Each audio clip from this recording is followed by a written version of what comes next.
डांग सापुतारा से सूरत जा रही पर्यटकों से भरी निजी लग्जरी बस पलटी। 108 की टीम मौके पर। गुजरात के एकमात्र हिल स्टेशन माने जाने वाले सापुतारा की सड़क पर अक्सर दुर्घटनाएं होती रहती है।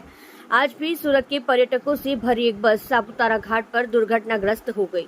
प्रारंभिक विवरण के अनुसार लगभग 65 पर्यटकों ने सूरत स्थित बाबा सीताराम ट्रैवल्स की एक निजी लग्जरी बस में सापुतारा की यात्रा की, जहां से लौटने समय घाट पर चालक का स्टीयरिंग से नियंत्रण खो जाने से बस पलट गई, जिसके चलते दुर्घटना स्थल पर लोगों की भीड़ जमा हो गई है। वहीं घटना की जानकारी मिलते ही स्थानीय पुलिस और 108 की टीम तुरंत मौके पर पहुंची। फिलहाल घायलों को इलाज के लिए नजदीकी अस्पताल ले जाने का काम जारी है। हादसे के बारे में अभी और जानकारी आनी बाकी है। आप देख रहे हो crime open news Nathu Singh Shekhawat के साथ।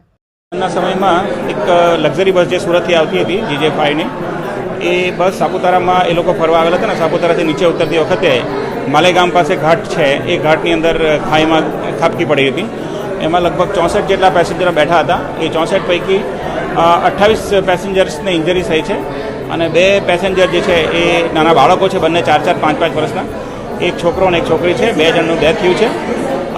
28 પૈકી 4 જણા જે છે એ 4 જણા થોડા વધારે સિરિયસ હોવાથી એ લોકોને આહવા હોસ્પિટલ ખાતે રિફર કરવામાં આવ્યા છે અને બાકીના જે 34 જણા છે એ લોકોને કોઈ ઇન્જરી થઈ નથી।